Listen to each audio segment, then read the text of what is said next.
Okidoki pessoal, como vocês estão? Tudo beleza? Esse quem vos fala é um anime amigo, um otaku fanático e um tanto quanto apaixonado por esse mundo das animações. E hoje, rapaziada, eu venho trazer pra vocês o segundo episódio da primeira temporada de Solo Leveling. Eu espero que gostem. Bora pro vídeo.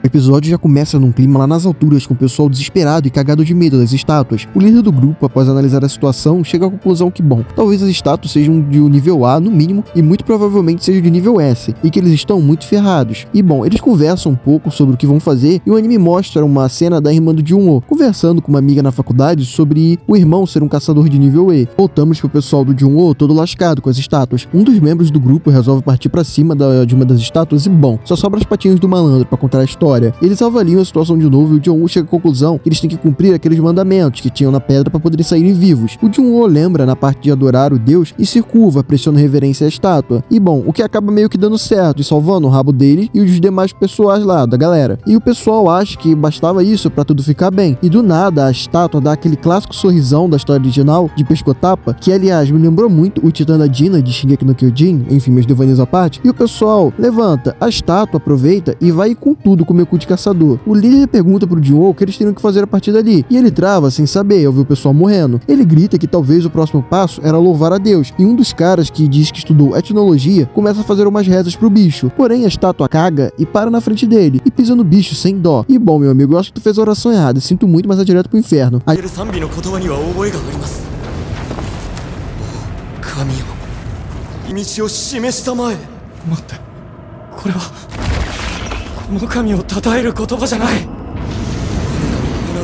estátua começa a fazer papinha de todo mundo e o Jun-Ho pega Jun-Hee pela mão e sai correndo. Aquele cara que tem uma filha recém-nascida é de base sendo partido ao meio, e o Jun-Ho continua pensando em como ele vai conseguir salvar o pessoal. E bom, ele nota que além das estátuas que têm armas, tem algumas estátuas que têm instrumentos musicais, e sabe que o pessoal tem que ir pra baixo dessas estátuas para ficarem seguros. Após o líder chegar numa dessas estátuas, ela começa a tocar um som, e o pessoal saca que isso seria o tal louvar a Deus. O Jun-Ho chega numa estátua junto com a Jun-Hee, mas percebe que pode apenas ficar uma pessoa por estátua. Ele deixa ela lá e sai correndo em direção à estátua mais próxima. Porém, ele acaba chegando numa estátua que tinha uma arma e leva uma porrada bem forte. O cara fica todo arrebentado no chão e leva outro pisão naquela estátua de Deus, mas consegue enxergar vivo numa estátua lá. Porém, todo coisado. A Jun-Hee corre até ele e vê que o coitado perdeu a perna e tá todo bagaçado. E ela tenta ao máximo curar ele, mas acaba usando magia demais e sangrando pelos olhos e ficando bem debilitada. O pessoal olha ao redor e nota os corpos dilacerados e a coisa toda que tava rolando ali. O líder meio que se responsabiliza no meio da discussão e diz que vai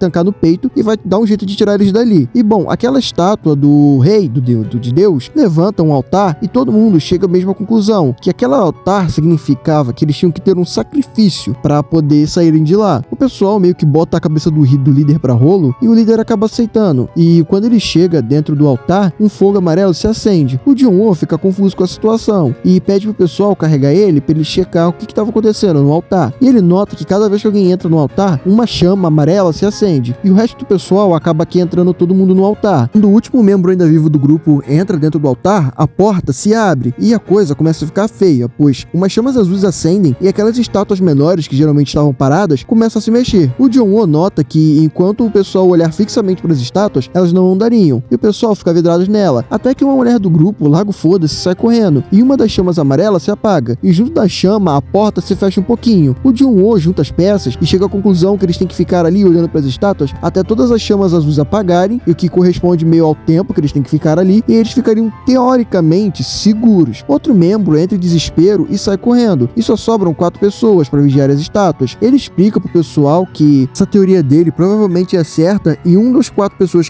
das 3 pessoas que sobraram ali, tirando o Jun-Ho, que no caso quem ficou foi o líder, a Jun-Hee, o Jun-Ho e um outro cara, diz que essa teoria do Jun-Ho pode estar certa, quanto ela pode estar errada, e ele não quer ficar ali caso ela esteja errada. E bom, ele mete o pé, e o maluco começa a chorar, dizendo que tem família e tal, e depois disso fica apenas o líder, a Jun-Ho, o Jun-Ho e a Jun-Hee. E eles ficam desesperados com a situação toda, agora que eles têm um ponto cego que eles não conseguem cobrir. O líder diz que o Jun-Ho tem que vazar dali com a Jun-Hee, e meio que ela acaba perdendo as forças nas pernas, por conta de ter usado muita magia, e cai no chão. O Jun-Ho começa a pensar muito, e diz que era melhor eles dois saírem de lá, pois ele tava sem perna e não ia conseguir carregar a Jun-Hee. E bom, ele dá aquele cristal que ele pegou lá no início do primeiro episódio pra Jun-Hee, falando que era pra ela comer um rango que ele prometeu pra ela, com aquilo, e depois ele buscaria o Toroko do Cristal. O líder apaga Junrei, que estava entrando em desespero, pois não queria sair de lá sem o Junho, e sai com ela, se desculpando.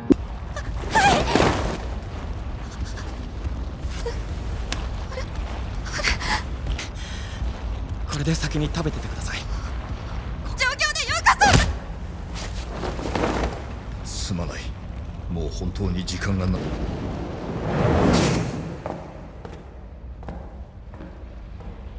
O Junho fica meio que puto depois disso tudo e pega a espada que o líder deixou pra trás para tentar lutar. Porém, o bicho é literalmente feito de gato-sapato pelas estátuas, que esquartejam ele e ficam jogando o coitado de um lado pro outro com as suas armas. E でも必死にこれまでやってきた。あの言葉だって上っ面だ。得をするの。死ぬの。言うな。